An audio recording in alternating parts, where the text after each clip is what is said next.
আসসালামু আলাইকুম এভরিওয়ান, আপনারা সবাই কেমন আছেন? আশা করি আপনারা সবাই ভালো আছেন। আলহামদুলিল্লাহ আমরা সবাই ভালো আছি। আজকে আমি আপনাদের সঙ্গে শেয়ার করব চাপলি মাছের চচ্চড়ি। আমি কিভাবে চাপলি মাছের চচ্চড়িটা রান্না করব সেটা আপনাদের সঙ্গে শেয়ার করব। আমি কি উপকরণ নিচ্ছি? প্রথমে নিলাম আমি ধনিয়া পাতা, তারপর নিলাম পেঁয়াজ কুচি, কাঁচামরিচ চিরা, আমি একটা বড় সাইজের আলু চিকন করে কেটে আসলাম, একটা মাঝারি সাইজের বেগুন চিকন করে কেটে রাখলাম, সেটা দিয়ে দিলাম।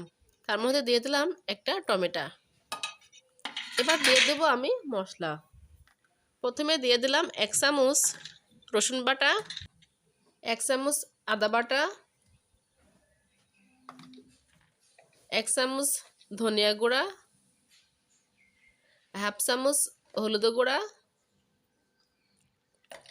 1 চামচ লবণ। লবণটা স্বাদ মতো দিয়ে দিলাম। এবার দিয়ে দিব তেল। আমি সরিষার তেলটা ব্যবহার করছি।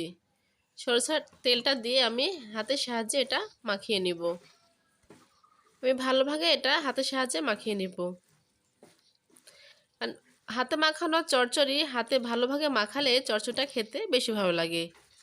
এবার আমি দিয়ে দিব মাছ। যে মাছটা আমি ধুয়ে রাখছিলাম চাপলি মাছ, সেটা আমি দিয়ে দিলাম।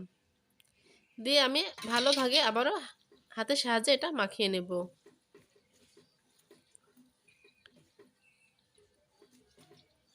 আমার মাখানো শেষ। এবার আমি অল্প পরিমাণে পানি অ্যাড করব। চচ্চড়িতে বেশি পানি লাগে না, আমি অল্প পরিমাণে পানি অ্যাড করে দিলাম। আমার পানিটা দেয়া হয়ে গেছে। এবার আমি এটা ঢাকনা দিয়ে ঢেকে আমি 5 মিনিটের জন্য জাল করব। 5 মিনিট পর ঢাকনাটা উঠাই আমি একটু ভালোভাবে ঠিক এভাবে কিছুক্ষণ নাড়াচাড়া করে নেব। আমার ছোট মাছ, এটা আমি বেশি জোরে নাড়াচাড়া করব না, কারণ ছোট মাছটা বেশি নাড়াচাড়া করলে এটা ভেঙে যাবে। ঠিক আলতো ভাগে এটা নাড়াচাড়া করে নেব। এবার আমি দিয়ে দিলাম 1 চামচ মশলা গুঁড়া। আমি জিরা আর গরম মশলা গুঁড়াটা একসঙ্গে করে রাখলাম, সেটা 1 চামচ দিয়ে দিলাম। দিয়ে আমি আবারও ভালোভাবে এটা মিশিয়ে নিলাম। আমার মিশানোটা হয়ে গেছে। এবার আমি আবারও ঢাকনা দিয়ে 2 মিনিটের জন্য রান্না করব। 2 মিনিট পর আমি ঢাকনা উঠে আমি আবারও একটু ভালোভাবে নাড়াচাড়া করে দেব। দেখব আমার মাছের নিচে লেগে গেছে কিনা। আমার মাছের নিচটাই লেগে যায়নি, আমার মাছটা চচ্চড়ি সুন্দরভাবে হয়ে গেছে। এবার আমি মাছের চচ্চড়িটা একটা প্লেটে আমি উঠে নিলাম। আমি সবগুলো ঠিক এভাবে উঠে নিলাম। আমার প্লেটে উঠানো হয়ে গেছে। আমি এবার পরিবেশন করলাম। দেখেন বন্ধুরা, আমার এই চাপলি মাছের চচ্চড়িটা কত সুন্দর হয়েছে।